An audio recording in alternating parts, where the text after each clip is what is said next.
Hey everybody! Oh, I gotta get that a little bit higher, don't I? There we go.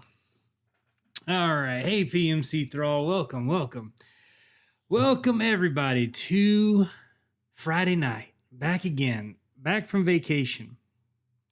I went and visited my family in the South, and it was great. I picked up a cold from my nephew immediately as soon as I got there, so I am a little bit under the weather tonight. But we're still streaming. We're still doing it. Hey, Sebs, welcome. Hey, Chun-Li. Yes, Intolerant Left. I agree. This is, of course, my favorite book. Darth Aztec. Everybody, Darth Aztec has been saying that I'm going to get back on Twitter for a while here.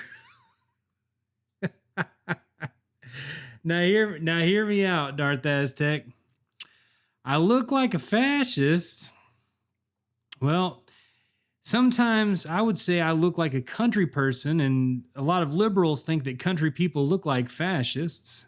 But actually, the original rednecks were about as left as you can get. Oh, yeah, Dark Aztec. So I'm just gonna be posting my thoughts and not interacting too much. I mean, I've already gotten into it with a couple people already, but I'm trying not to do that. I'm trying to stay chill about things. You know what I mean? Be calm, be cool. So, yeah, I bet you was dying of laughter though, Darth Aztec. I bet you was dying of laughter. Because you called it. You told me I'd be back. Yeah, I'm back on Twitter. Let's see it. Right now, my new one is it's just regular old Comrade Gomer. There you go. Y'all can follow me. You predict I'm gonna get fed up with this Twitter thing now? The new one that I got? I might. People do already piss me off. But yeah, as the Bird app has that siren song that keeps calling me back. Just keeps calling me back. Yeah, so today, hey TN, how you doing? Welcome. Uninstall, reinstall, yeah. Twitter comes in, Twitter goes out. Can't explain that. All right, coming in with the hot takes, TN. Oh, shit. Well, let me get a little drink of this.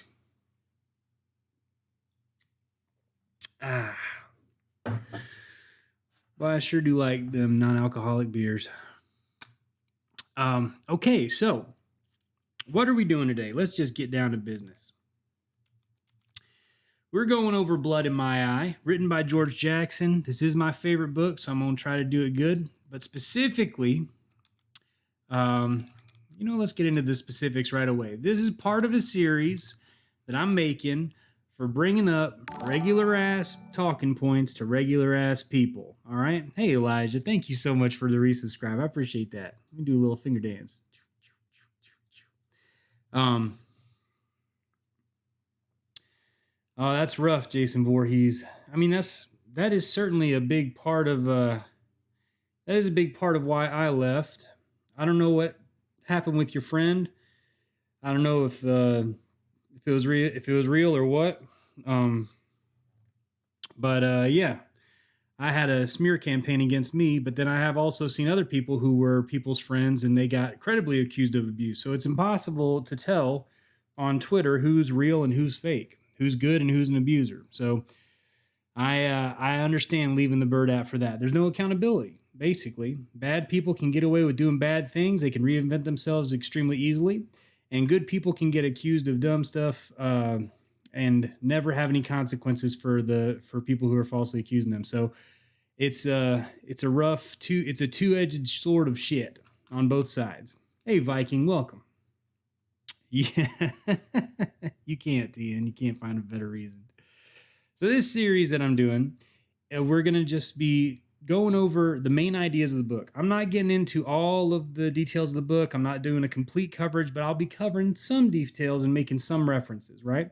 But what I'm trying to do is extract the most important talking points, or at least the most important talking points to me, right? Because I feel like with a book like Blood in My Eye, you could read this book and get many other important talking points out of it than just what I'm going to present here today, right? I'm going to try to universalize this a little bit. So for me, I'm going to be thinking of as if I'm talking to somebody like me, right? If there's somebody who is like, for example, I have a couple of my black radical comrades in the chat. I imagine that they're going to pull out some very different important points. Now, this book was, of course, written and quickly became a foundational text for the black radical tradition. So I'm not going to be doing it justice whatsoever for some of those very important talking points. But I think this book is so universal and valuable that I think we can all learn just a ton from it. So I highly recommend reading this book. And I'm just going to be pulling out some points. So please don't feel like this is complete coverage, because it really ain't. Now, in this series, I'm also going to be specifying a target audience, all right? So the target audience for this is people who are already kind of politically activated, right? People who like maybe go to protests, maybe they joined a Black Lives Matter group near them, people who, you know, maybe were part of some kind of campus organizing, maybe part of a tenants union, you know, this kind of person who's like, maybe they're in the DSA, they believe a little bit in liberal politics, they still got like voting and stuff on their mind, they still pay attention to what ding-dongs like Biden do. They hope that they can be pushed left. This is going to be a presentation for some talking points for them. All right? Hey, Salcon, welcome. Let me give some shout-outs in the chat. Shout out to Sal.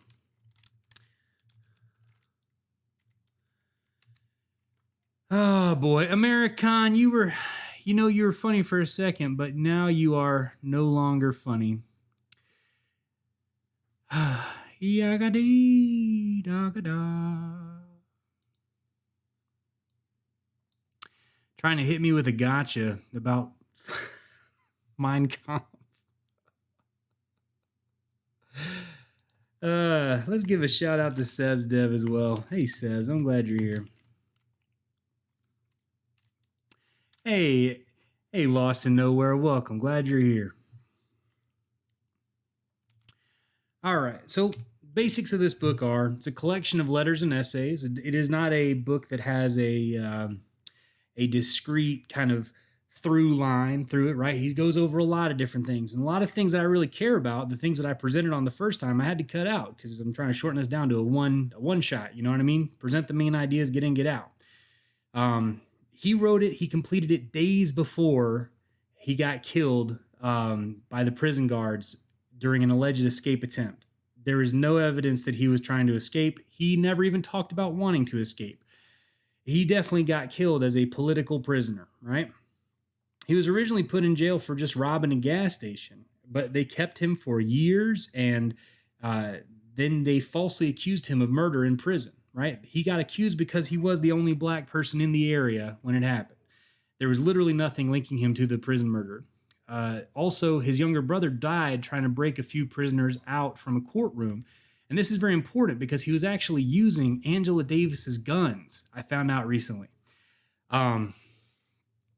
Yeah, Dark Aztec.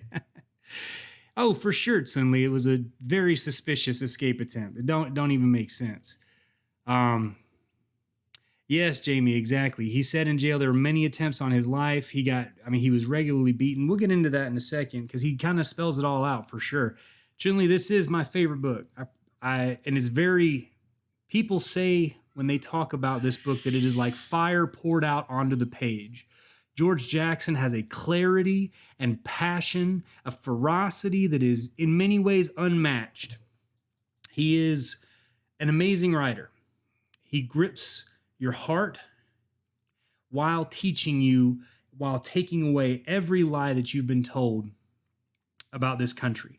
I think there are many things that if he had time, if he had been on the outside, if he would have been allowed to be a political leader in real life, I think we could have had a revolution in this country. I'm not usually one for great man. You know, I don't believe in a lot of great man stuff, but this guy, I'm telling you, he is an unsung hero. He is an underappreciated thinker. the likes of which America needs desperately. It got her fired from UCLA. No kidding, Lawson. No, I didn't know that. Yeah, so it's a very, the whole situation surrounding both his brother's death and his death it's a wild situation for sure. But yeah, let me get to it. Let's just get right to it. So the first important talking point here, prison is important. All right. When you're talking to libs, when you're talking to people who are kind of politically activated, but not quite there, one of the things that oftentimes people overlook is prison. Why? Because they understand that America is racist, kind of, but they don't really see how it works. They don't see that prison is one of the key tools of how badly we're treated in America, how racism is turned into money in America, and how we are not allowed to have true revolutionaries in America. So the people who really want to make change are simply put in prison. The way that when we talk to people who are a little bit politically activated, I think we can use words like white supremacy, right? But when we talk about white supremacy in particular, if we leave out the role that prison plays in the white supremacy industrial context, right? Well, we're leaving out a big part of it. Prisons are one of the tools, right? Because the police just beating people is one thing, right? I can take a licking. The police killing people is another thing, but they don't like to kill people in public, right? What they like to do is they like to take them away and turn them into slaves, and that's what prison is, right? Now, I say that prison is a tool of subjugation. Prison is a tool of keeping people down, and it keeps black people down the most, right? There's no doubt about that. And a very close second is Latino people. But just talking about percentages and talking about prison population. But that don't mean it doesn't keep poor white people down as well, right? They have these levers. You have to think of society as sometimes it's controlled by a huge group of people who are kind of working together to get the bad things to happen together. But there are levers that they pull. And sometimes different ones are reaching for the lever, right? Sometimes it's a rich corporate owner, and sometimes it's a politician who's owned by that rich corporate owner. But nonetheless, there are levers. And one of the levers for controlling people is prison, all right? So I had an uncle who died in prison, and he told me a lot about what happened, just about the way things were. And the wild thing to me is that George Jackson, writing about his experiences, showed me that I didn't believe that it could be worse than how my uncle told me about it. But George Jackson showed me it's even worse, which is wild, right? But yeah, the prison industrial complex is something that deserves to be if not the center of our focus, it deserves to be a center of our focus, for sure. Seb's Dev says people are put in prison and later murdered. Yeah, I mean, that's what happened to my uncle, Yes, Elijah, definitely. So we're going to avoid the use of the word lumpen proles this time because we're going to be talking to regular people. So what we can say is poor people, people who have been criminalized, people who have been pushed, who have been unable to make ends meet. And so they either become unhoused or they become criminals or they depend on charity, they depend on the state, right? That group of people is who we would oftentimes call lumpen proles, and there's always this big debate about that, right? But we're not going to worry about that. We can describe the people who we're talking about without giving them labels. That's one of the things that I'm going to say is label yourself a communist and then maybe don't use so many labels elsewise for a little while, right? We will have to teach people certain definitions. We will have to redefine certain things, right? But we are going to, in general, try to stay away from it. Yeah, I'm going to discriminate against the academic elitist terms just for a little while. All right, so let's talk about what's prison like for a radical, right? So when the guards know that you are against the system, when they know that you're not going to either that you're not going to take part in the racism, or if they know that you are a left-wing radical, particularly a communist, right? Then they're going to hurt you. They're going to try to kill you. You're going to get put in solitary confinement for no reason, especially if you're a black radical, right? There's going to be a permanent denial of parole. Every time you come up for parole, there's going to be some reason why you don't get it, right? And yeah, I mean, that happened to my uncle. I can only imagine. Like George Jackson talks about it, how it happened to him. And it's just wild that he went to jail for something that like a lot of people, some people get probation for, right? And he went to jail for years and years and eventually got more shit pinned on him, right? Because that's the way prison works. Once you get in, they find reasons to keep you in, right? And once you get out, they find reasons to bring you back in. It is almost impossible not to go back to jail. I'm in 12-step program. I've been the sponsor for people who have been through the process, and just seeing the way that their parole officers act, the probation officers act, right? They'll violate you for no reason, right? They will literally lie for no reason and violate you. So we can just say this is not fair, and it has nothing to do with justice. Once we fully understand that prison has nothing to do with justice, that prison is literally just there for controlling people, and that sometimes some people who do bad things do get swept up and go to prison, but in general, prison is there to control and to subjugate, to push down certain races of people, right? Certain classes of people. Then we can have a different perspective on it altogether. We can say we need to get rid of this shit. We can say we understand that this is a tool of the masters, right? So let's see. Prison is not meant to be rehabilitative here. It's meant to be a cheap labor force. Yeah, exactly. It's just slavery. I have a buddy in jail right now in Darrington unit, and he's trying to unionize the prisons working, and they put glass in his food. Holy shit, Mad Mal. Yeah, that's what I mean. That's exactly what I mean. Oh boy. Yagada. I tell y'all what. Y'all got to get better at this shit. You got to get more interesting if you're going to try to troll. So power responds to all threats with repression. Hey, Spectral. We're talking about blood in my eye. This is the super simple series, so we're not going to use any academic language as best we can. We're just going to stay direct, and hopefully you can use some of these talking points when you're talking to some somewhat politicized, but not quite there people in your life, right? So, yeah, Jason Voorhees, that's what it is. So he says, George Jackson recommends that we be fearless, that we fight to win, and that we accept our doom as communists, right? This ain't something that you need to tell somebody right away, but it is something that we need to accept. And in some ways, the truth of this, the cold truth of this, to quote our little friend here, is that people respect you when you're real. All right, Jamie, have a good one. People respect you when you say, things are this bad, and I understand that, I have to be willing to die for what I believe, because it may come to that. I don't want it to come to that. I'm not an adventurist. I'm not going to be putting myself in harm's way, right? But this is real stuff. This is absolutely real stuff. So we got to be real about it.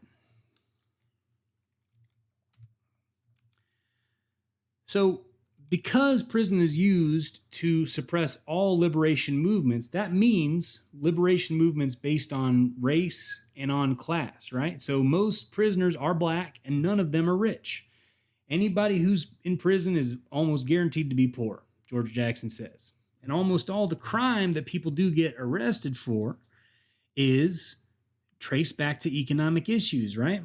Either people trying to self-medicate through drugs, because they do not have access to regular medication by doctors, people trying to live through stealing, Or, you know, when you talk about things like assaults, which are, you know, fighting and stuff like that, which are the vast minority of people in prison, right?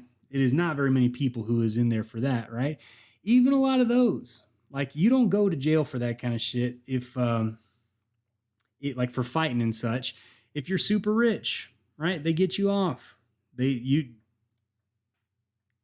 say sorry, you go to probation, you go to anger management, whatever, right? So, yeah, everybody in prison is poor. Let's see. Yeah, there you go. There you go, Tian. I'm sorry to hear that, brother. That's sad stuff. Yeah, no, exactly, Choice. No revolutionary wants to die. Hey, Laughs and Rex Pod. Let's go ahead and give a shout out to that.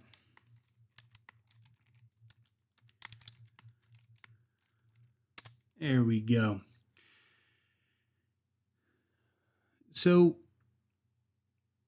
prisoners have massive revolutionary potential. This is something that George Jackson tries to hit home here.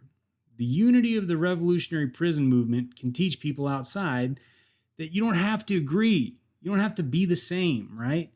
You can have a single party goal. So he says, you know, like you don't have to have like, for example, you don't have to have movements that include all races all the time in every single thing. If black people doing their own thing, going off and organizing by themselves is not something we should fight. This is one of the things that I do want to say as advice if you are talking to somebody who is political but not quite there, especially if they're white. You know what I mean? If people who are not white want to go organize by themselves and do some stuff by themselves, that's great. Don't try to fight that. Don't get offended. Don't get sad. Let them do it. Let them do it. So, and why do I say that? Why is George Jackson saying that? Because we can all fight for the same goal. This whole concept of like a super big mass movement that is that never takes anything like the differences in between different kinds of people into account, never takes anything into account about who's hurt who has done violence against who in the past, you know, just says, okay, we're all going to unite, we're all going to do it together, and we're all charging forward with one goal. It totally ignores the fact that you can have one goal and still do things in smaller, separate groups. Simple. Now, another thing is that you can have groups that are specifically for different classes. I think this is important too. Why do I say that? Because the petty, hold on, I'm not going to use any words like that. Middle class people, a lot of times, middle class people are going to come in and they are going to lead things in a liberal way. When you take a look at the feminist movement, specifically when you take a look at the feminist movement of the 1870s, 1880s, it was oftentimes full of people who were working class people, but then it got dominated and it got rerouted by these leaders who were all middle class or upper middle class people, rich people who didn't really have to work, like their husbands worked, and so all they cared about was freedom and educational rights, which are important, right? Those things are important, don't get me wrong. But the point is that them people would betray their working class sisters, right? In a heartbeat. They would not allow their working class sisters to bring in the economic aspect of how badly they were treated, right? The fact that capitalism depends on pushing down and taking advantage of women, right? So yes, a liberal mess, exactly. Hey, Socialist, welcome. Glad you're here. So what do we need to do? Well, if poor people want to organize by themselves and not have middle class people, like, look, I have a fairly good job. I would call myself if we're using communist language, I'd call myself a PMC, right? I'm a professional. So what does that mean? If poor people want to get organized and they don't want to invite me, that's okay. I understand, because even though I consider myself a principled communist, sometimes things may come up where I might have a blind spot. But more importantly, people who are like me, who are not principal communists really shouldn't be a part of that group. They are probably going to come in and try to lead and try to mess things up, right? So we can all have unified goals. The goals are what's important. Everybody being in the same group ain't what's important, because a lot of times the dominant classes, the dominant groups, men, white people, middle class people, or upper middle class people, right? They're going to try to reroute everything into some nonsense. All right. Yeah, Chun-Li Tsunami, exactly. Hold on, I missed something earlier. Laughs and Rec Pod said, here in Texas, the private prison system is incredibly fucked up. We had a sheriff who owned a few for-profit prisons. Wow. And was caught using prison labor as slave labor and deliberately cut costs not to not feed prisoners. That's wild, Laughs and Rec. That's just wild. TN, absolutely I'm part of the labor aristocracy, right? Absolutely. I am a white man with a professional job. I am absolutely a part of the labor aristocracy. I think that white people have to get a little bit more comfortable with saying the truth about things, right?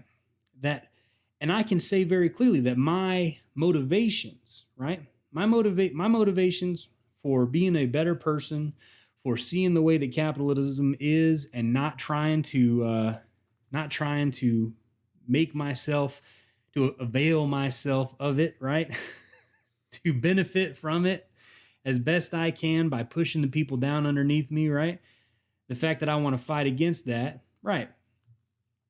That makes me feel like I am a good person, but that also makes me a class traitor, right?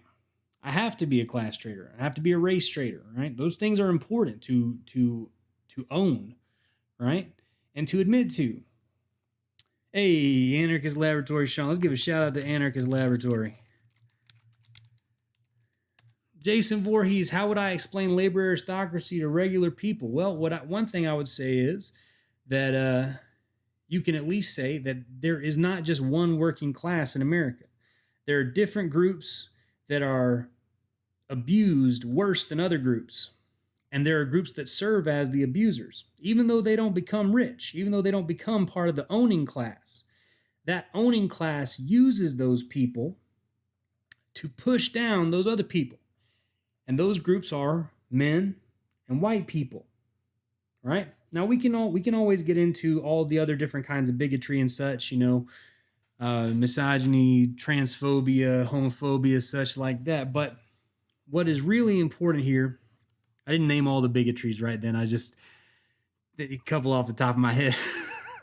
but the important thing to mention here is, in general, men are used to subjugate women through rape culture, through the glass ceiling, through men's work versus women's work, right? These cultural ways of subjugation that make a whole class of a huge group of the population's work be worth less than the other groups, right?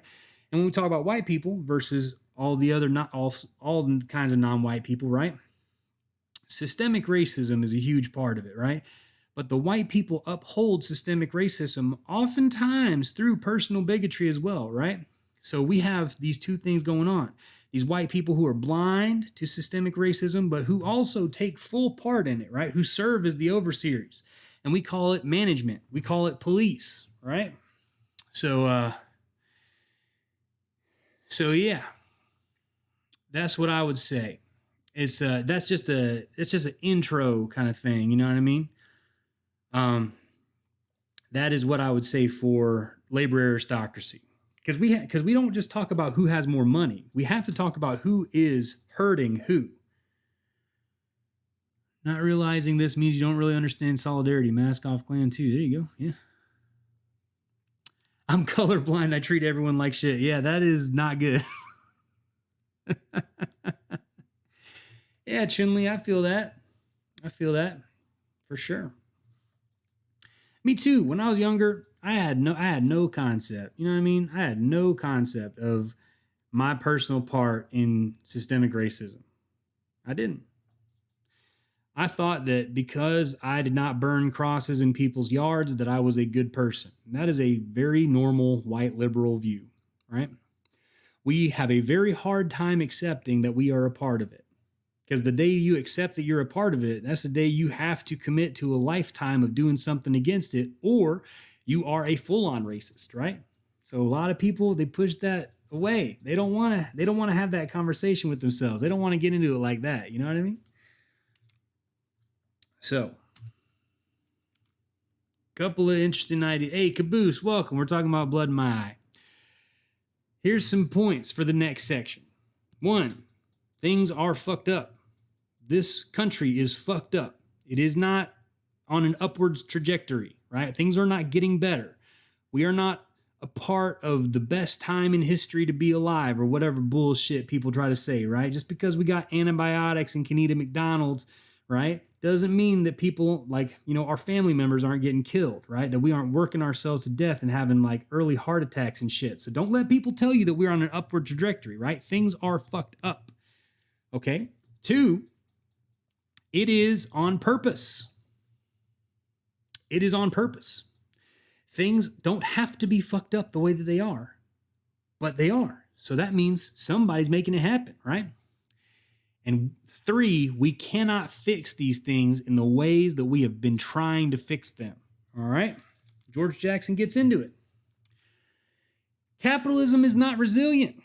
It has a crisis every 5 to 10 years, right? And it only survives these crises by hurting the poor, right? By stealing people's stuff. When you look at these crises and you see banks benefiting, you have to start looking at them as if they are on purpose, right? When you look at the 2009 housing crash, I always talk about this because it's so important to talk about. Black people got their generational wealth stolen as a group in the United States under the Obama administration, right? So while liberals were hooting and hollering about how we were living in the least racist times, oh my goodness, we finally elected a black president, which is a good thing, right? I was very happy when Obama got elected. The banks were still doing systemic racism against people, right? Fair enough, Sean. There you go. Indigenous people had antibiotics centuries before white men came and invaded us. There you go. Yeah.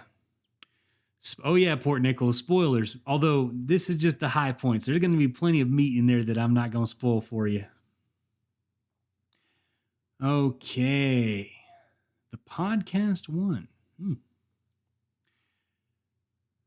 Watched a vegan documentary about meat, carcinogens, etc. It was talking about capitalism caused diabetes because people eat like shit and work so much they can't give a shit about health. There you go. Yeah. Change we can believe in, right?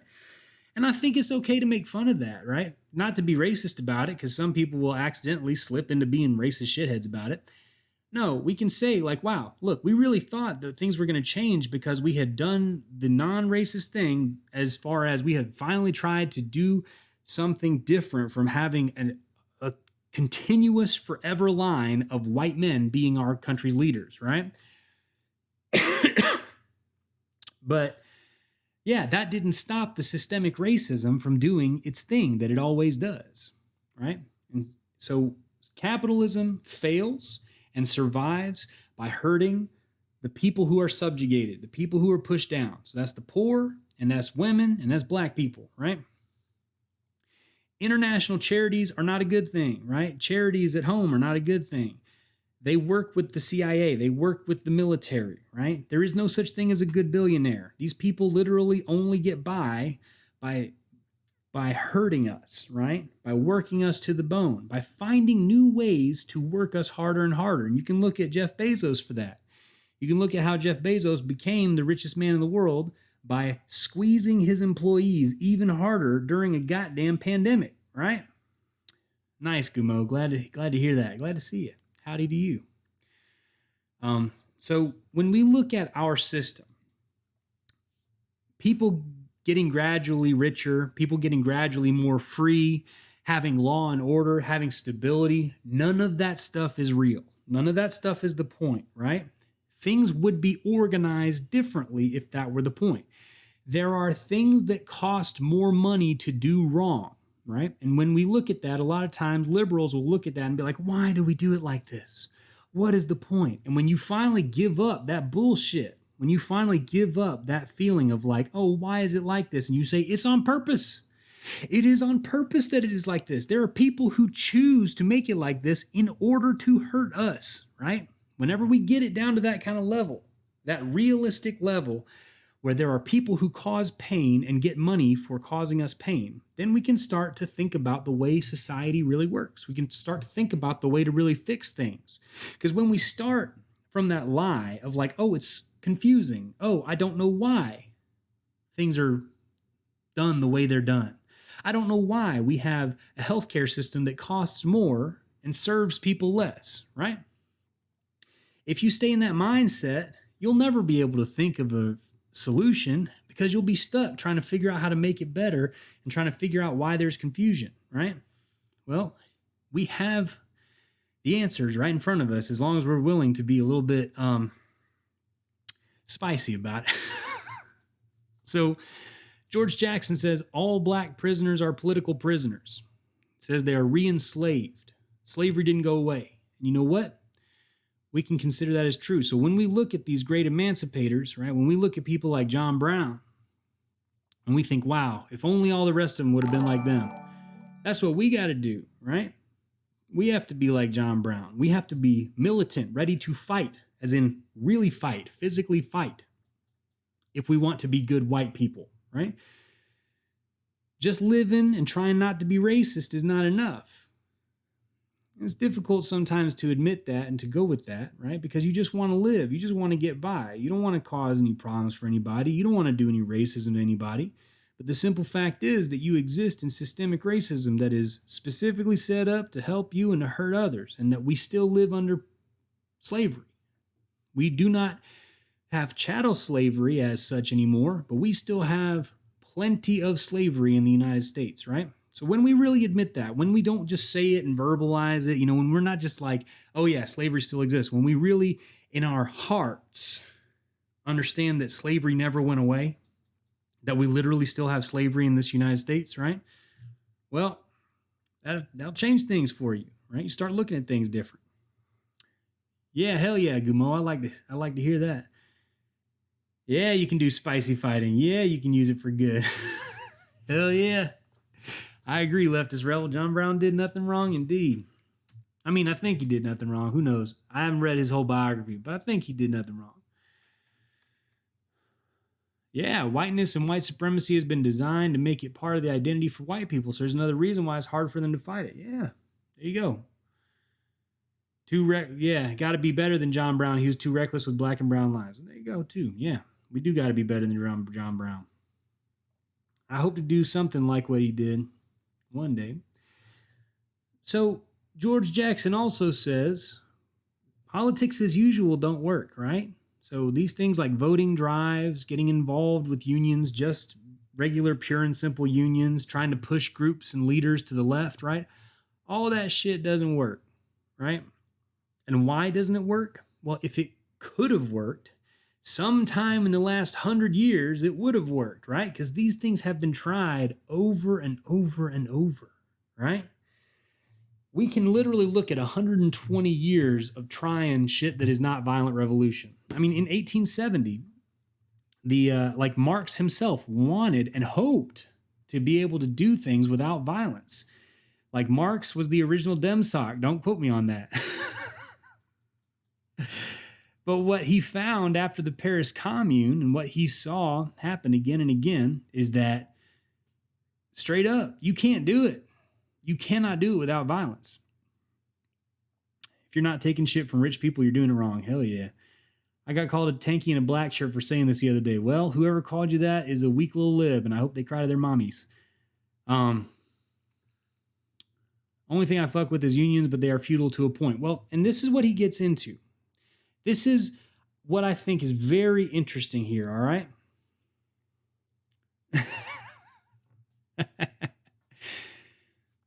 They fail because they don't have a revolutionary end goal. So I'm not saying unions are bad. I'm not saying that at all. I'm not even saying that voting is bad. I am saying that trying to rely on that alone when it very clearly does not have a revolutionary end goal is silliness. And George Jackson is pointing that out. Hey, Chloe, glad to have you here. George Jackson is saying here something that I think it's so clear, and it's just like as soon as you hear it, it just makes sense. If you are in an organization and the organization is literally just kind of focused on, I don't know, day to day, making things better in a moment that doesn't have a clear path, a clear end goal, right? Then of course you will never end up at a clear end goal that is as difficult as revolution, right? You will never somehow backward stumble your ass into socialism through a union that has no end goal of socialism, right? So, yeah, unions are good, but they require leadership with a vision, a communist vision, because anything else, it just don't work.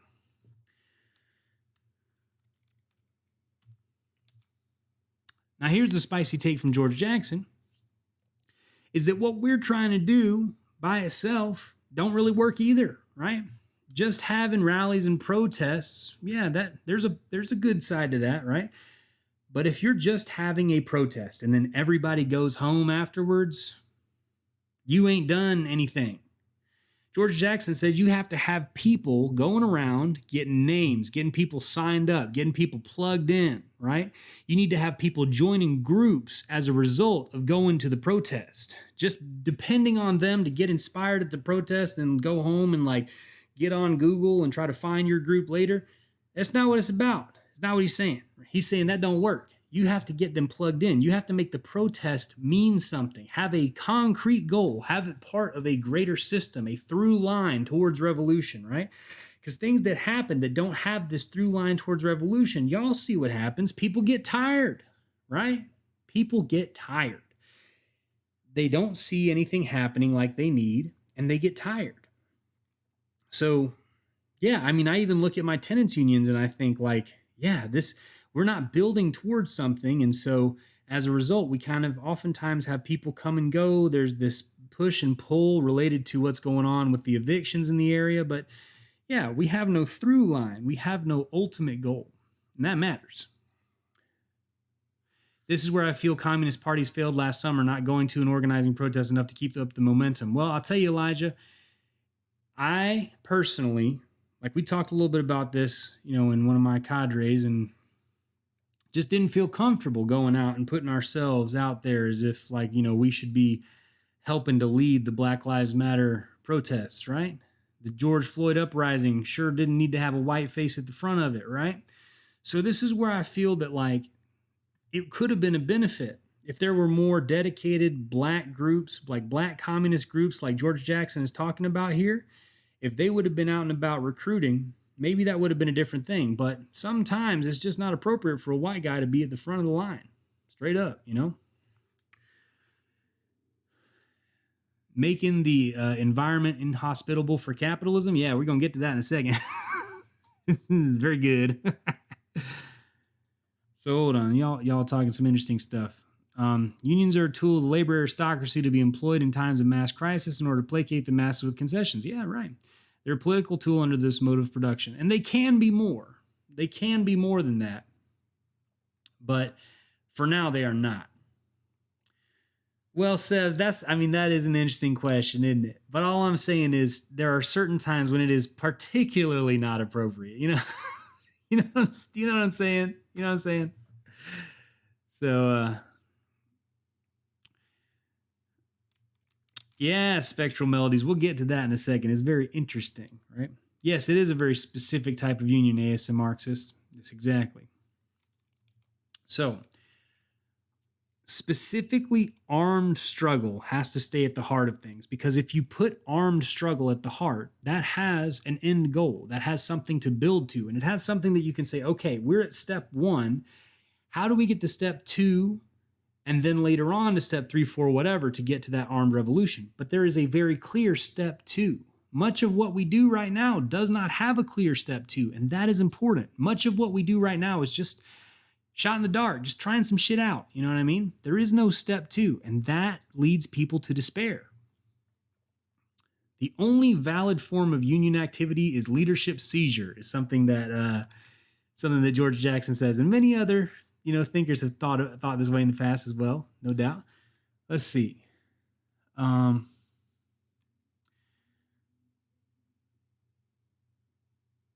Been down for some of this stuff ever since Armed Joy. Hell yeah, Spectral Melodies. Glad to hear that. There are some steps out there. Yeah, exactly, Salcom. Exactly. Somebody leaving? How would have... Okay, hold on.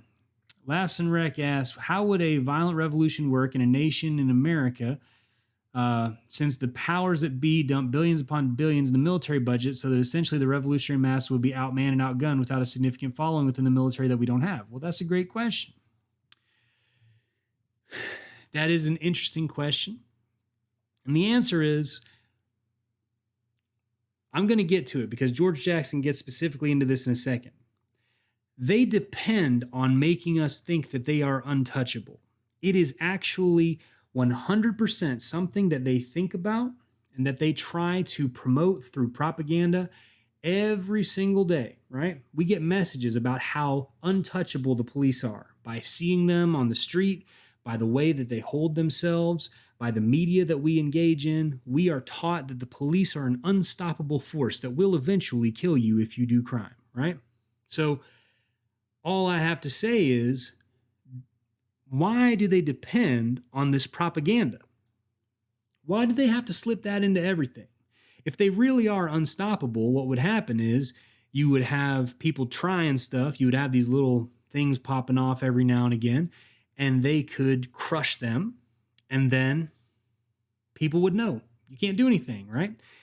If I am talking to my little sibling Spawn, right, and they threaten to beat me up, right? Do I need to posture? Do I need to be like, oh, you want some of this? You want some of this? Do I need to like crack walnuts in my hands and threaten them and be like, I will crush you, little man. I will smash you. No, of course I don't need to do that, right? I don't need to say anything. All I need to do is if they try to come up and hit me, I just need to hold my hand out, right? And they can swing as much as they want. Ain't nothing going to happen. You only need to posture like that if you ain't really got the stuff to back it up. You only need to convince people that you can beat them up to scare them off if there's a question about it. You know what I mean? Bonesaw is ready. Hey, Rod, welcome. Yeah, exactly. Serial killers aren't charming. They're as ignorant and as foolish as anybody else. Police just don't want to solve them crimes because they target the less dead a lot of times, straight up. Okay, so the last thing on this slide, which is very important, is overwhelming the resources of the city is simple. So talking about steps, right? We don't have to talk about future military engagements. That is far down the line. But if we're talking about some Laughs and Wreck, don't leave yet because this is interesting, right? If we are talking about just the next step, we're talking about just fighting the police. The military is a whole different thing. That's much later. Things happen in between now and then. But okay, good. But just fighting against the police, right? Overwhelming the resources of the city is simple. It is doable with small groups. This is something that George Jackson says. He's saying you don't need to have hundreds and hundreds of people. You need to have a dozen. 6. Shit. You need to have a few people. And a few people driving around causing problems can cause a fuck ton of problems for the city, right? Now, in a place like Los Angeles and a place like New York, you're probably going to need a little bit more people because their police force is basically an army. Or Chinley, I don't know where you live, but I'm sure if you're, London or whatever, right? Or Paris or wherever, I think you're in Europe somewhere. If you're someplace like that, y'all got a police force to deal with. But if you're someplace in the small town, right? Well, your police force can get fucked with very easily. You do not have to worry about them. They don't have this all powerful aspect to them. They don't have the ability to call in reinforcements like it seems, right? So it only takes a small group of people to cause them problems. But we'll get back to that more in a little bit, right? We'll get to that a little bit more in a little bit because I will get to it because George Jackson goes into it, all right? So there you go, Caboose. So one thing that if we're talking to our friends who's a politically activated friend, but they're not quite there yet, we have to help them understand that there is no alternative to revolutionary violence, right? Or rather, that the alternatives are worse, right? If we would have had a revolution in the United States in 1890, which let me tell you, the Communist International moved to America in like the first international moved to America in like 1879, I want to say. Anyway, they moved here to try to do some communist shit here, right? Let's just say that people could have put down their fucking racism back then and we would have had a true working class unity. If they could have put down their sexism and could have promised black people and women true equal treatment, right? We might have had a revolution in the United States back then, right? But we didn't. And so what happened? Things got worse for everybody who I'm talking about there, right?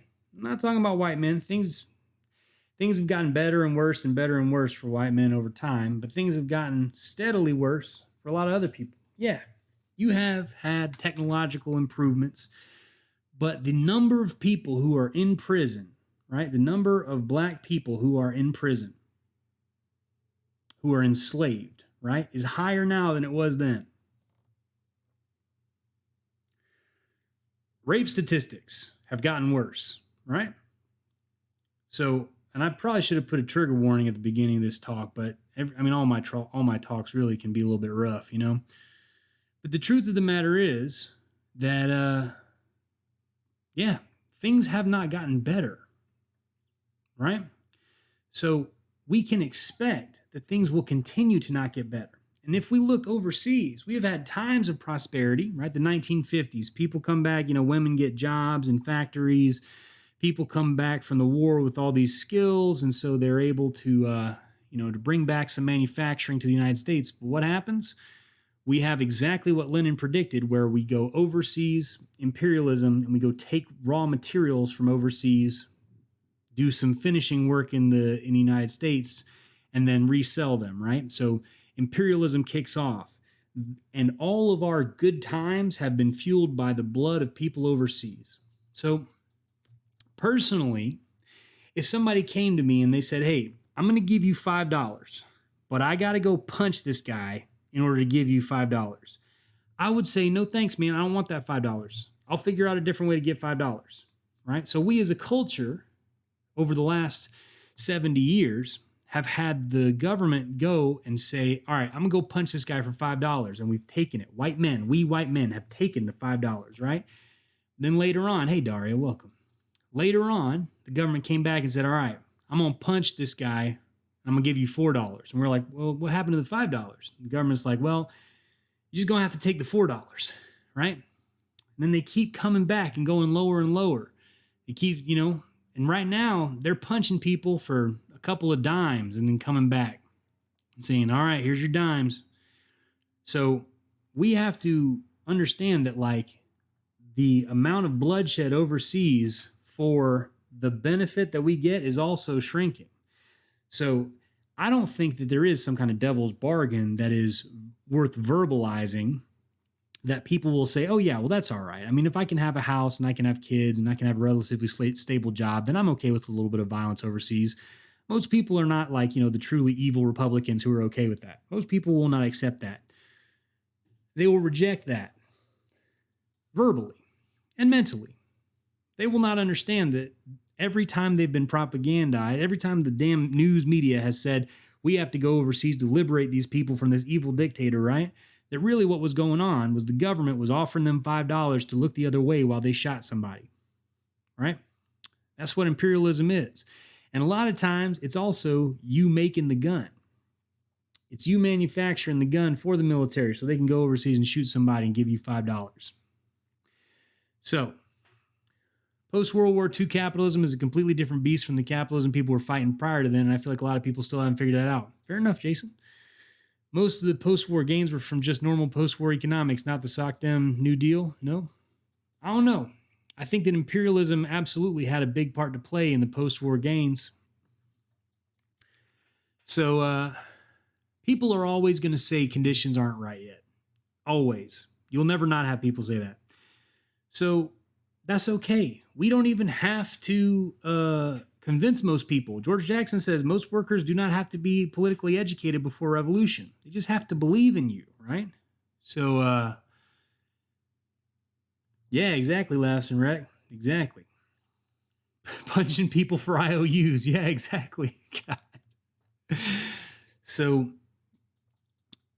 when we talk about the Black Panthers, right, most people who deeply respect the Black Panthers, who are not communists, right, they understood the value of their programs. They see their vision, right? They respect them for what they did and how they saw the world. And maybe they didn't understand the depths of intercommunalism, right? Maybe they couldn't even describe to you what intercommunalism is. Does that really matter? They reference them in reference. They reference them in reverence. You know what I mean? People talk about the Black Panthers as a force for good. Even many liberals, right? Progressive liberals will talk about the Black Panthers as a force for good. So this is, I think, important to point out. Most workers don't have to fully understand Marxism, Leninism in order to respect the leaders. They just have to believe in the vision. That's worth something. When you talk about Vietnam, for example, yeah, the Vietnamese party leaders during the communist revolution in Vietnam, they were extremely well-read and well-studied Marxists. But the average peasant in Vietnam had not picked up Marx at that time. The average peasant in Vietnam wasn't really thinking about that. They were thinking about land reforms. They were thinking about how their landlord was treating them and how, like, every year they had to farm and only got a little bit for it. And so somebody came up and said, "Look, I'm gonna go hold up your landlord, and I'm gonna make them be better to you. I'm gonna hold up your landlord, and I'm gonna make sure you get the maximum money that you deserve." Right? People were like, "All right, that is pretty cool. That's pretty good." You know? Wasn't it the same with Russia and China? Yeah, absolutely. So I think pushing political education is, of course, necessary, right? But we don't have to wait until the entire population is educated.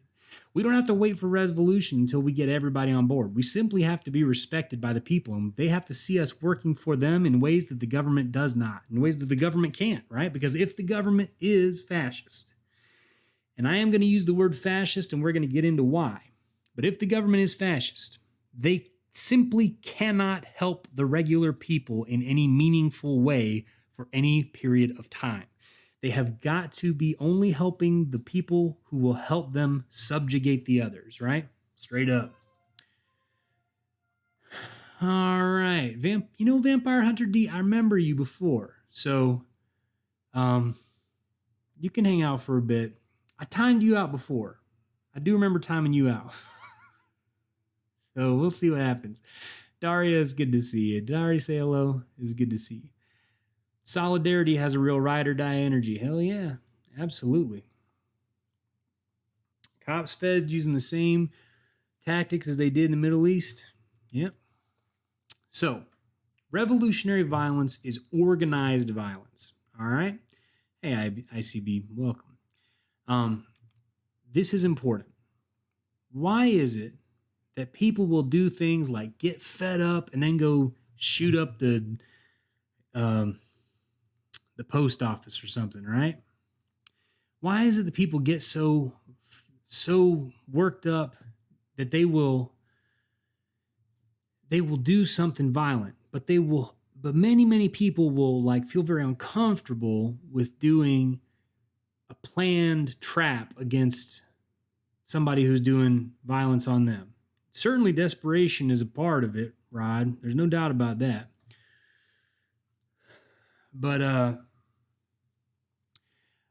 beyond that, I think it's because we are taught to be helpless. And so we have this like bursting out moment. Yeah, this desperate moment where we just have to do something, right? But I think it's also that we have to overcome this idea that we cannot do anything, that we are fighting this big beast that is untouchable, right? Because while we still feel that they are untouchable, we can't touch them. You have to kill the cop in your head first. This is the first one to kill. So let's see.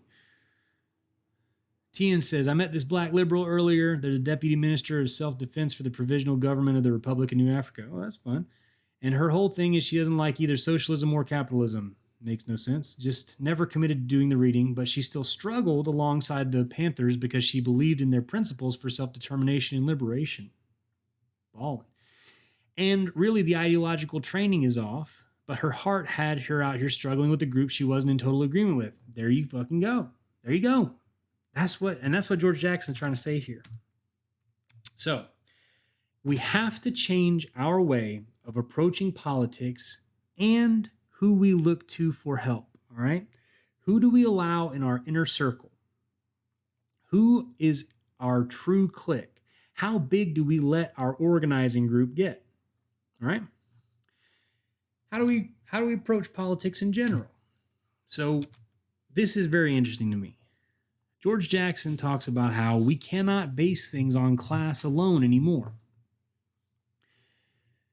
Class consciousness has mostly gone away in the US. You know? And I think that he has a point here. He talks about a pig class. It's like, man, he really digs at us white people sometimes. The white chauvinists, he really considers them to be the sons of fascism. And he's got a point, right? So he says there's this pig class of poor conservative workers who are about to be replaced by machines, right? Automation is coming, right? And they are the biggest base for fascism. Yeah, Choice, as he should. So what they're paid in, they're not paid in dollars, right? Believe me, as somebody who's from the rural South, I know these people, right? I know people who have never had dental care in their life, but who somehow will continue to vote for Republicans, right? For these people who somehow love America when America has done nothing but treat them terribly, right? And how could they love America when they are literally treated like dog shit in this country? The answer is, man, they get paid in racism, right? They're paid in male chauvinism, they're paid in racism, they're paid in homophobia. They are the top of the food chain in bigotry. Hoggers. Hog champ. Yeah, boot on the neck and still being like, please, America, daddy. Yeah, they get to believe they're the best. But most importantly, they get set up as the overseers, right? So these people, even though they don't make money from it, they get set up as the overseers of violence. So when you talk about Karens, right? Karens are a part of the pig class. These white women who go into service industry type places, you know, barber shops, grocery stores, restaurants, they go in there and they cause a bunch of problems. They act terrible. They shout at people. They're racist, right? Karens are part of the pig class. They are literally for no money. They do not get any financial benefit. They are holding up white supremacy. They're upholding classism, right? So these people are the base for fascism. They are the ones who vote in open fascists. They are the ones who, and like we can say that Donald Trump was an open fascist, but we've certainly had plenty of other kinds of fascists in the government in recent years, and we'll go over that in a bit. But these are the type of people who are the base of it, right? So who can we base things on? If just talking about working class solidarity in America is not the thing to look at, what can we look at? Well, we can look at students. Students have more revolutionary potential in many ways than the working class. I thought this is a very interesting section from George Jackson because, you know, it's kind of like we've been taught as communists, the proletariat are the vanguard of the revolution. And what he says is that a lot of times, if you look at revolutions of the past, like if you look at the Chinese Revolution, for example, right? Who was leading that shit? The students were a very big part of it, right? So he's like, don't discount professionals. Don't discount students, right? And maybe look at races too, because the black colony is the wellspring of revolutionary potential. George Jackson says we have to look to the black colony for revolutionary potential, for revolutionary leadership. And it's not because they're the most hurt and just because black people are the most hurt, then we like owe them a favor of giving them leadership. That's silliness, right? So many people will even say black people should be the leaders and they'll still manage to be paternalistic about it. You know what I mean? Sometimes when you hear white people say, oh, black people should be the leaders, they're still managing to be paternalistic, right? Oh boy, here we go, bruh. Yagadee, dagada.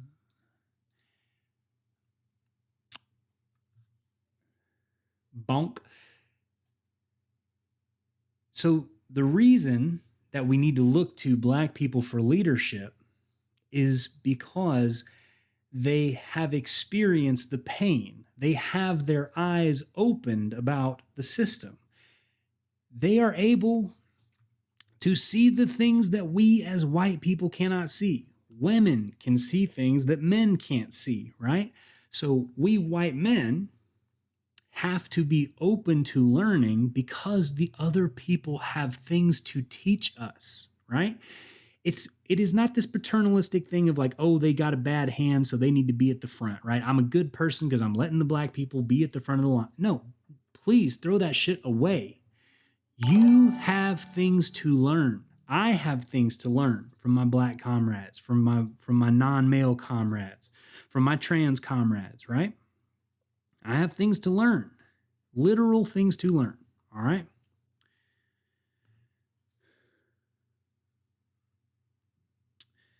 Let's see. Fear Jordan said, white men must learn to shut up and then shut up about shutting up. Fair enough, fair enough. I will say, on my stream right now, I'm a white man, I am talking. And I understand that, take my shit with a grain of salt.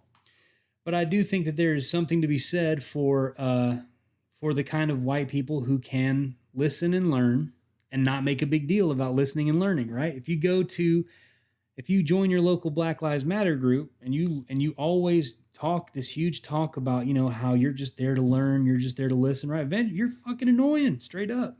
Just learn, just be quiet and learn. So, let's see. We got a lot of interesting things. Oh shit, Choice has redeemed Summon Smith. All right, hold on a second. Y'all behave while I'm gone. I'm gonna go see us.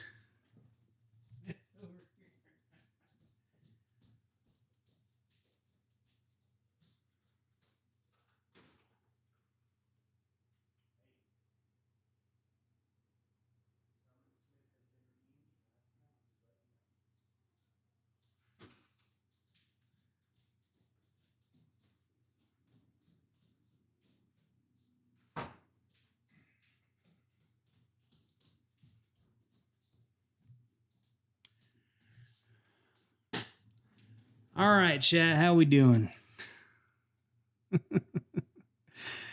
Yeah, you can declare anarchy when I'm gone, Daria.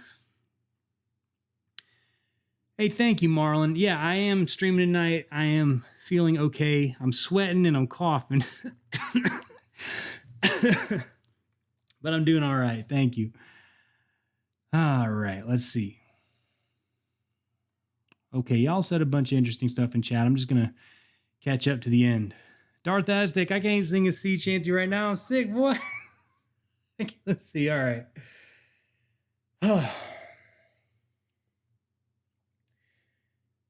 You know what? Hold on. I want to sing a new. I haven't done any new ones for y'all in a little while. I was thinking of a new one the other day, and I totally forgot it. Come along, me jolly brave boys, there's plenty more grog in the jar. We'll plow the briny oceans like a jolly roving tar. Yeah, Gamo, I did get that breakthrough. I did. I got that. I mean, I don't know. Maybe it's just a cold. I'm hoping it's just a cold, but we'll see. We shall see. Is Smith here? Oh, God. Smith is in chat. Well, hey, Smith, welcome. What would you do with a drunken Ewan? Oh, boy. Thanks, Darth Aztec. I appreciate that. Okay. So George Jackson goes a little bit further into left unity and racism. I didn't summon you. Someone else summoned you. For y'all who don't know, Smith is my partner, and you can summon Smith on stream for a certain amount of points. I may have to raise the amount of points, though, because Smith just loves to be some... I'm just kidding. Okay, so there's 3 types of racism that George Jackson spells out, all right? Overt racism, self-interdicting racism, okay? So that's when you start being racist and you like try to pull yourself back, but it's like y'all was talking about in chat, the whole like, you know, oh, I need to be quiet. I need to just listen to black people, or like you do something bad and you're like, oh, boo-hoo, I'm so sorry that I did a racism, right? And like never actually stopping doing the racism, just always crying about it, right? Being so sorry that you hurt somebody's feelings, but then somehow never figuring out how to not hurt people's feelings, right? And then there's unconscious racism. And that's one that we white folks continually have to work on. Do you think I've got all the unconscious racism out of my system? Absolutely not. Okay, you popping over to Comic-Con? Bye, Guma. I'll see you later. Yeah, exactly, Rod. Just making it about you again. Exactly. Not actually changing anything, just making it about you again. Yes, the intolerant left. Exactly. When folks misgender a trans person and make it about themselves. Oh, I'm so sorry I misgendered you. Oh, I'm so bad. Oh, no. It's like just use the right pronouns. God damn it. It ain't that hard. Choice is requesting that Smith rip into white males. Well, I'm sure if you want it, they can provide it. Yeah, Spectral, believe it. So even self-interdicting racism limits your usefulness, right? But George Jackson says that white people can still be revolutionary because racism is both fear of black people and revolution. Racism is tied up with all of these things because once you understand that political power and the system is tied up with racism, to give up your racism means to challenge that system, that political system, right? You cannot be an anti-racist and allow the current political system to exist. You have to be actively working towards overthrowing it. It's as simple as that, right? And you can't end the racism until you end the system, right? So all of the bad feelings that you have get multiplied with the racism. You suffer, you as a white person, my white folks in the audience, you suffer due to racism. You suffer yourself from racism. Now, do you suffer in the same way as the people who you are subjugating? No, but it makes you less human. Racism literally increases our alienation. It increases our fears and insecurities. It keeps us in a headspace of terror and anger and violence, right? So to end this system and to end racism will allow us to become the human beings that we are meant to be. Straight up. Yeah, Fatal Meltdown. Down with the system. Absolutely. Oh, boy.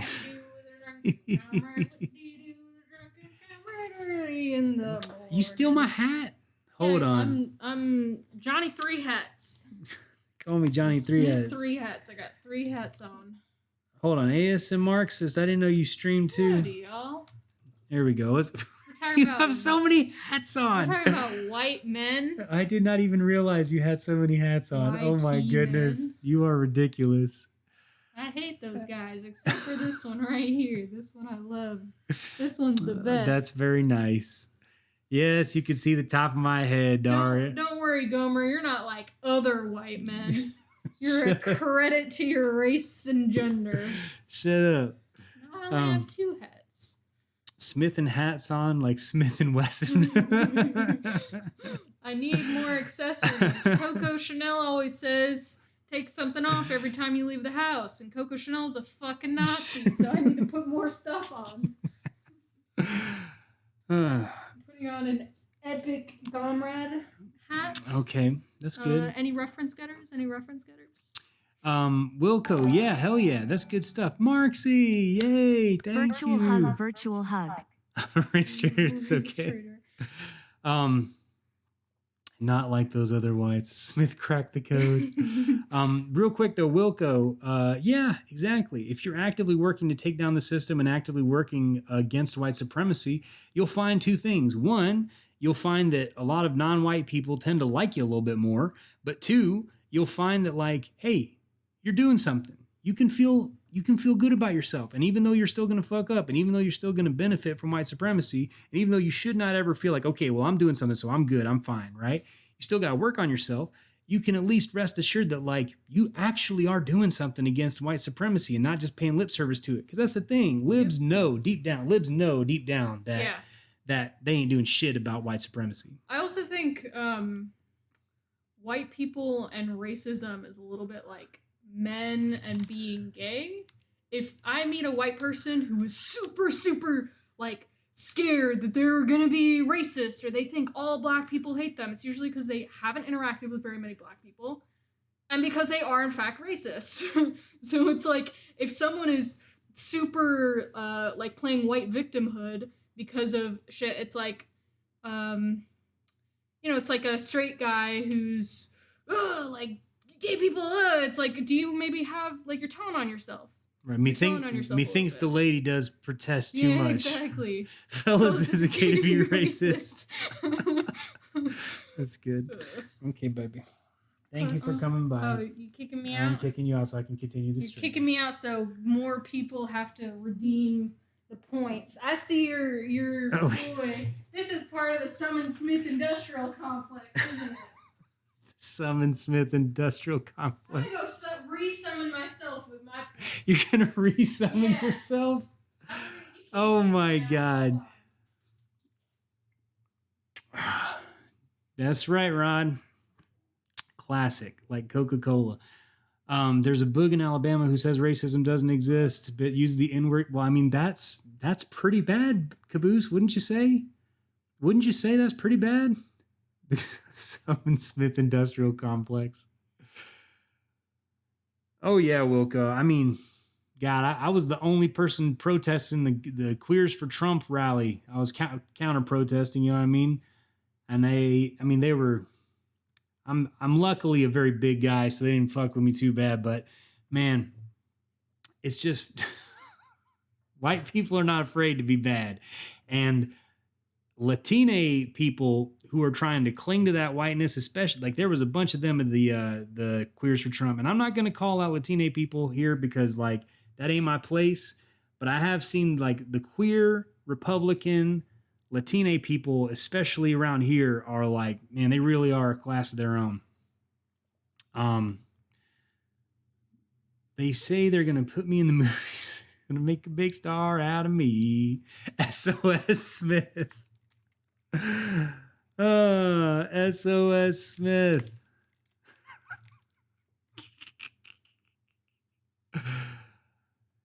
Yeah, well, Jason, that's a whole other conversation. You know what I mean? There's white passing, there's near white. You know what I mean? That ain't my thing to talk about. But there is this, when I was protesting against the Queers for Trump people, there was literally two groups: white queers and kind of close to white Latina queers. So, yeah, white gay men think we have a mandate to be shitty. Yes, exactly. So who do you let into your group? Well, don't just take people who want to come into your group.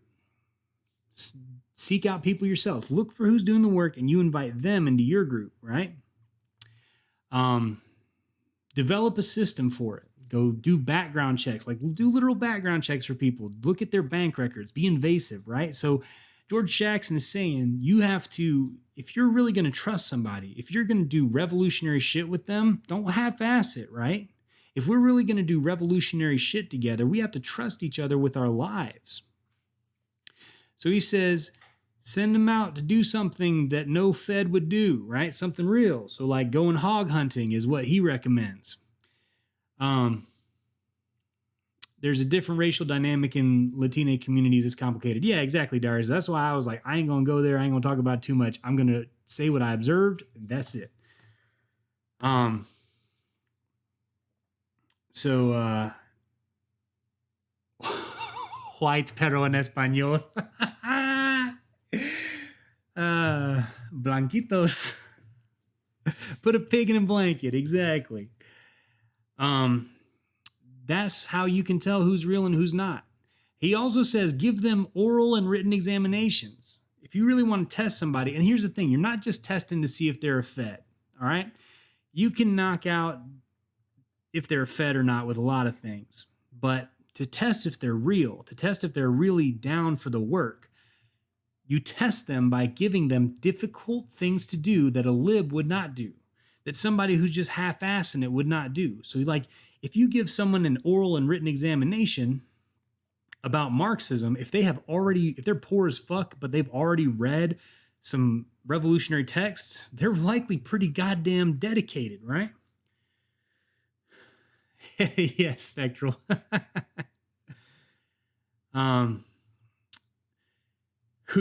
What's up, fellow commies? Who's down to do some crimes? Hey, where's my fellow crimers at? Smash that subscribe button.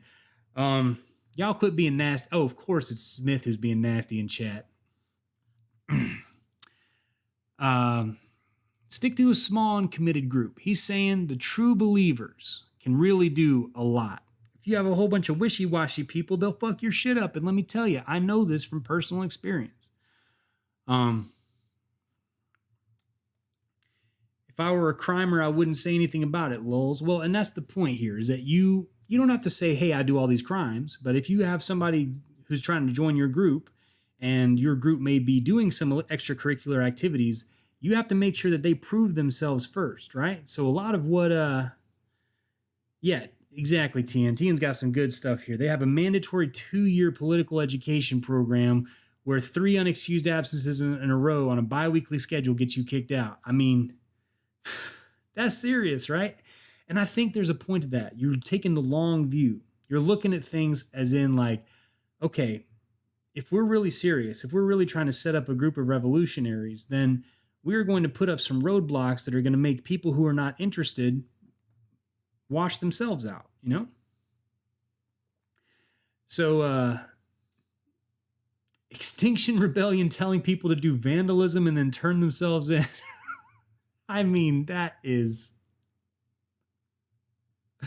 Extinction Rebellion is some shit, man. Extinction Rebellion not being dedicatedly anti-capitalist that was all I needed to know that they were some fucking shit, dude. Is Smith a Fed? SOS Smith.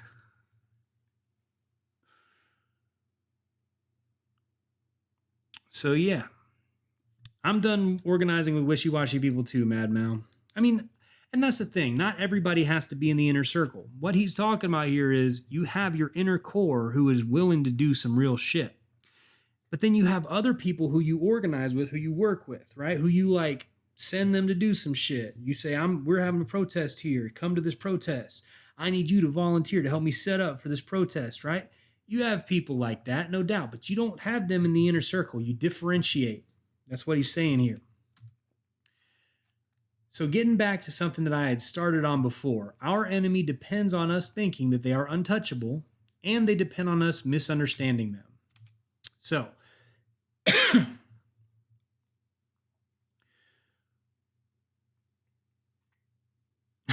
I mean, yeah, right. Well-intentioned middle-class libs, racist and ignorant. Yep. Tell me more about these crimes. Please, go on. Yes. So this is where George Jackson has a very interesting analysis of the nature of our enemy, all right? The enemy depends on the illusion of being untouchable. For laughs and rec, this is for you in particular. Attacking in small groups in many different locations will stress them out, right? The pigs get stressed. If they have more than a couple of little, even peaceful protests, if the pigs have more than like 5 protests going on in a city at one time, they get wild. They don't know what to do. They feel like the apocalypse is coming. You know what I mean? The pigs depend on law and order, right? So all you do is make things disorderly. You attack industry, you attack their control, you attack their culture, right? You do like I personally think that like all the white panic shit of like being against rap music and being against video games, being against, Satanist bands and stuff like that, right? We should be pumping up a lot of that shit. Revolution music, you know what I mean? Revolutionary ass shaking. Anything that makes these white conservatives uncomfortable and makes them crazy. One of my strategies for exposing feds and those vulnerable to Fed work is checking body language when I'm doing anti-cop propaganda. Facial expressions and physical displays of discomfort with the subject are easy to spot. Yeah, fair enough. How do I summon a comment in chat? You cannot drunk hijack my Twitter. This is best. Shake that ass for the revolution, yeah. So cause cultural and structural chaos. Yes, Daria, exactly. That is what he's saying, that we attack on all fronts. We attack the culture, we attack industry. And he's saying like do industrial sabotage, throw a wrench in the works, break into the damn electrical plant and shut some shit down. You know what I mean? He's saying that you can attack the means of production and you can attack just in general, the police control, and they really can't do much about it. So he says, I quote, "The fascist industrial state can organize a ponderous mechanized violence, but this systemic industrially based holding action is helpless before the fluid, mobile, self-impelled attrition of people's urban guerrilla warfare." He is saying straight up, they can't do anything about us. If like when we really do shit, if we're just like onesie twosies doing shit, right? Then yeah, they can use their ponderous, meaning like slow moving. They can use their mechanized violence against us. But if we have several people doing shit at once, if we have people stirring shit up and then disappearing, quickly coming out, causing problems and disappearing, it terrorizes them. The pigs do not know what to do with that. And this is, I think, super important. We have the power. The enemy depends on the illusion that we do not have this power. The enemy depends on the illusion that they have all strength, that they can crush us at a moment's notice, that they can walk up and down the street with the guns and get away with any violence, right? The moment a few people start just putting holes in tires, you know what I mean? Taking out the tails of helicopters with rifles, things like that, that's the moment that things can change. That's the moment when we show them that they are touchable and we show ourselves that they are touchable. That is the core of what George Jackson is getting at in this section, that we have to prove to ourselves that they are touchable, and they are touchable. But we have this glamour on our minds. We have this magic spell cast on us that makes us think that they are impervious to us, that they are all powerful. We have to drop that shit. We can't win if we don't drop that shit. Talk to my friends more to be agents of chaos. Yeah, exactly. Exactly. That's literally why the state went after the environmental and animal rights movements of the 90s, because folks were literally sabotaging industrial equipment. Yes, exactly, ASM Marxist.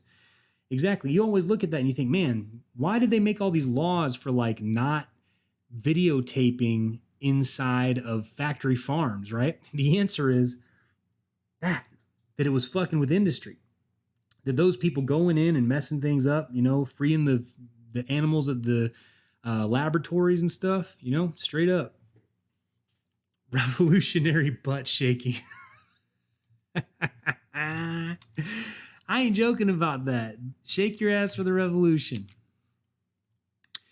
Now, here's one part of the book that is probably the most quoted part of the book. And I think it is the one that everyone needs to take to heart. Okay?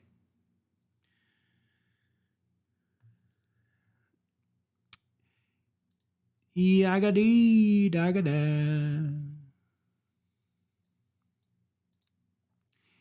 If my ideology is to sabotage society, then we should be destroyed completely. Baby, let me tell you, you was already going to try to destroy us completely anyway. Would I ever do a stream on animal liberation movement and anarchism? I've done streams on anarchism. I would, Darth Aztec. I think it would be interesting to do a stream on animal liberation movement. I mean, I think especially talking about some of the things that they did in the past would be very interesting. You got it, baby. I'll dance.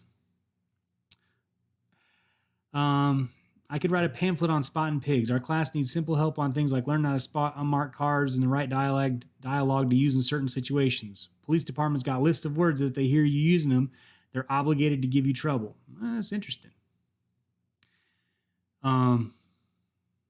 Yeah. So, the most, in my opinion, one of the most interesting sections of this book is George Jackson's definition of fascism. Okay? So George Jackson has 3 different types of fascism. Out of power fascism, in power but not secure fascism, and in power and secure fascism. Okay? This is the best definition of fascism that I have ever read. Okay? Why is that, John? Is something wrong with my internet? So, out of power fascism is things like your underground neo-Nazi movements, all right?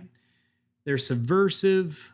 They're oftentimes against everything. Like they're against business. They're revolutionary, as in like they talk about overthrowing the government, and they're always anti-communist, right? When we talk about the militia groups that are, out in Oregon and such, right? This is how they are. They are oftentimes talking about being anti-capitalist, right? Slowest? You mean I'm slowest to get to the point, or my internet is slowest? Yeah, like the Oath Keepers. Right, exactly. So these people, they are not as dangerous. They are dangerous, but they are used by the overall fascist powers who are either in power and secure or in power but not secure. Now hear me out. In power but not secure is what you think of when you hear the word fascist. Okay?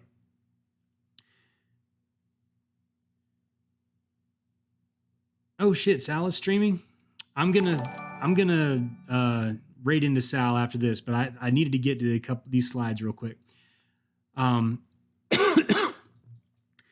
Your Nazi Germany is fascism with German characteristics. Your Italian fascism is fascism with Italian characteristics, right? So they're not secure. They're trying to get control of the government. The economy is in shambles, right? Okay, love you too, Smith. So they are insecure fascism, but they are not the only kind of fascism, right? Finally, we have in power and secure fascism. Stable, imperialist, and they have money and time to make all kinds of propaganda on how they're not fascist at all. They're the good guys, right? Blah, blah, blah. Oh, yeah, I know they weren't talking to me, but I still love them.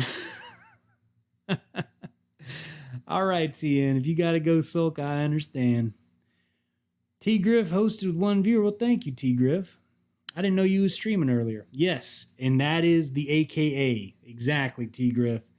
AKA the United States. Or, Chun-Li, we could also say AKA any of them countries in Western Europe, besides Spain, I think, really. But even Spain. So these countries are still fascist because they have this same, I don't know, Spain nowadays is like, it's in a weird spot. if y'all look into the politics of Spain, there's some weird shit going on for sure. It's closer to the insecure than it is to the secure. So the timeline goes, they start with some idealism, right? And then there's some kind of crisis. And then they do economic reform, right? And that's the key word that George Jackson says. Economic reform is the core of fascism. When all of a sudden they are using violence to economically reform the country, okay? That's when you know, that is when you know that you're dealing with fascism. Choice, I ain't talking about the past, I'm talking about right now. Obviously, Spain was the terror of the goddamn earth for a little while. Truly, they were the terror of the earth for a little while. But, I'm talking about like from the 90s to today, when we're looking at modern politics, that's all. So after this quote unquote economic reform, which is always done by violence, right? Then you will have a tighter joining together of the state and the big businesses, right? The government and the big businesses coming together. And then you will have crushing of any opposition, the repression of the workers' movements, right? Yeah, Franco, exactly, leftist rebel. Hey, I understand it, Choice. I do. I do.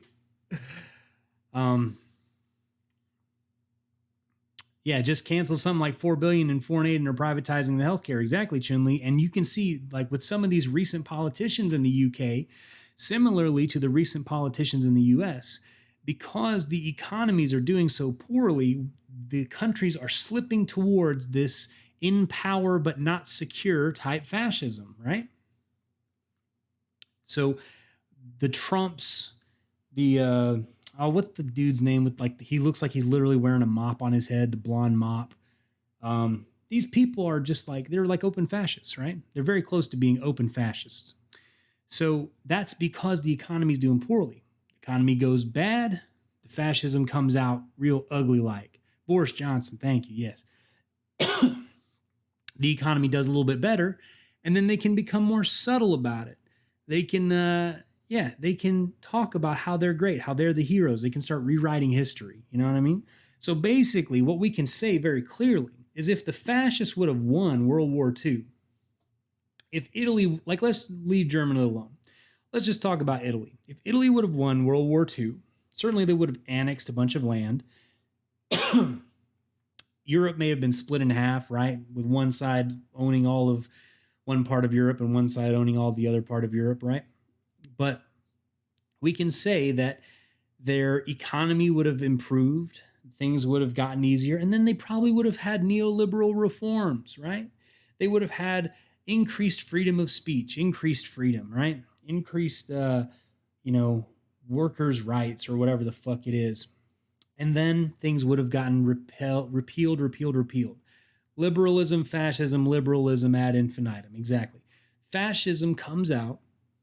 This extremely strong hand of the state comes out whenever necessary to protect capital. Straight up. Did a say it live thing and it didn't work. Sorry, Darth Aztec. I don't know. Chile, basically, yeah.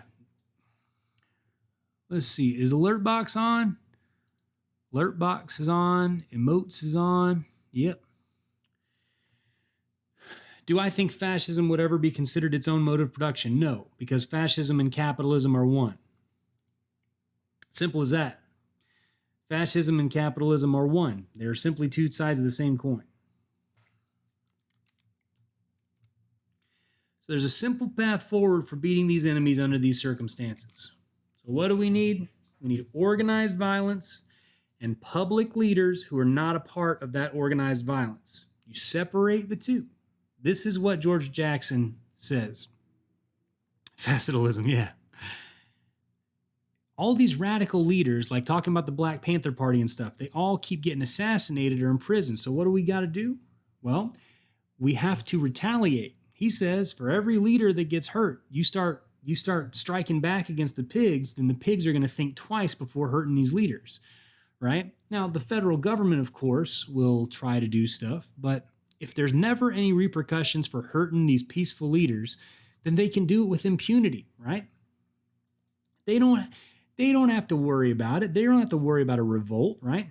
But if people start getting these wins, if people start fighting back, start feeling like they can actually, do something against their own government, well, hey BBDH, good to see you.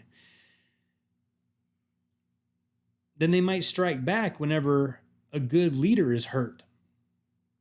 So George Jackson says, separate it out. You do military activity, you do guerrilla activity, right? And then the other people do like your mutual aid, and they do your talking, they do your public outreach, they do your political organizing. And those two groups do not have very much interaction. So he also has a good bit of hope that he talks about here. He says we can only be repressed if we stop thinking and fighting.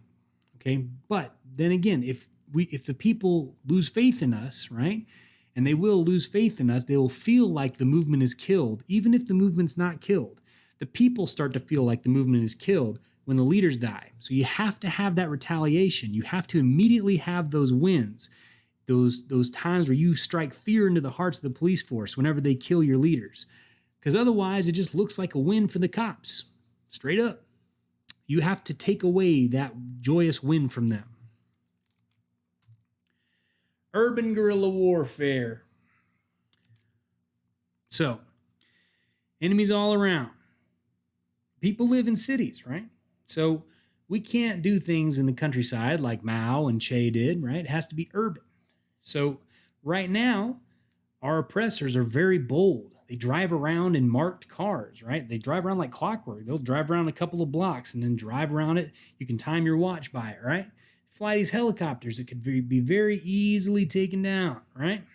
So what he says is start doing something about that, right? Take advantage of how open and bold they are, because they're not hiding from us. Make them feel like they need to hide. And these are the key tactics. I'm not going to go into these. I have really enjoyed getting deep into these in the past. I'm not going to go into them right now, but I highly recommend you read the book so that you can get into these tactics. Like I said, this mostly was for me to talk about the main points to talk politically with other people from the book. But George Jackson has some key points for tactics for the guerrilla fighter, and they are worth going into. So I'm going to read this little quote for you before I tie things up. There must be a collective redirection of the old guard, the factory and union agitator, with the campus activist who can counter the ill effects of fascism at its training site. He means the university, right? And with the lumpen proletariat intellectuals who possess revolutionary scientific socialist attitudes to deal with the masses of street people already living outside of the system. And that is vital, he says, right? Because these people are used to living outside of the system. They can figure out ways of living in ways that normal people have trouble with, or people who are inside the system, I should say, have trouble with, right? So he says, they must work towards developing the unity of the pamphlet and the silenced pistol. Black, brown, and white are all victims together. Damn, powerful. Powerful. I love this shit. Yeah, Jason Voorhees, I agree. Gotta stop watching them bread tubers. Every line in this is fantastic. We have to redirect towards revolution. We have to include the student. We have to include the unhoused person, the criminal class people, right? We have to stop at the university level the fascism training that goes on. We have to work to develop the unity of the pamphlet and the silenced pistol. That is the fantastic takeaway that I hope you leave with. The idea that just talking, just doing these marches and stuff alone is literally only one half of the equation. The other half, required for unity, is the silenced pistol. And George Jackson understood this very well. As a victim of the system's brutality, he could see very clearly how brutal the system could be. And that's why it comes back to prisons, right? That If we do not do what George Jackson is recommending, then we will be imprisoned. That is the point here, that to try to have a left-wing revolution, or even to try to make things a little bit better during times of instability in the fascist government that we live in, the dictatorship of the rich that we live in, will mean that we get arrested, will mean that we suffer the consequences. We become political prisoners, right? So he's saying, for your own safety, for your own well-being, for the future of the movement, you have to increase the amount of revolutionary violence that you are willing to do. And that's it. So thank y'all for coming this week. I hope you got something out of this. I hope you, I hope that you enjoyed it as much as I enjoyed talking about it. And I got a very special stream that we're going to be raiding into. We're going to Sal's stream where Sal is talking about some very cool, a way to set up a revolutionary school. So I'm very excited about that. I really love y'all. I appreciate you coming. And oh shit, if y'all are interested in them Gomer hats, right? Let me show you. I ain't got it right now. Oh, is this it? Hold up. Oh, thank you for the bits. I appreciate that. Cheers to you. Hold on a second. Here we go. I got them hats. Hi, Eva. Thank you for following. I appreciate that. Thank you, Jason Voorhees. I appreciate you. Leftist Rebel, thank you. So, yeah, we got my shop going. So if you want a Gomrad hat, we got a few for sale, and I'm re-upping. I'm getting a bunch of new colors. So I'm gonna have yellow, orange, pink, and brown for the hammer and sickles on them Realtree hats. So I hope you enjoy it. If you buy one, the proceeds above what I pay for these fucking hats is going to go to mutual aid stuff in the area. We're doing some cool stuff in the near future. We're trying to do another food drive, this time maybe in South Central. So yeah, a lot of love. Appreciate y'all. Thank you for Pavlov's Devil Dog. Let's do this raid. Let's go to Sal's. Salcom 1. Let's fucking go. I couldn't do the you're nearby, Darth Aztec? All right, hell yeah. I'll let you know more about it when we're doing it. So, okay, y'all, let's get ready to raid. I appreciate y'all. I will see you next time. Let's fucking go.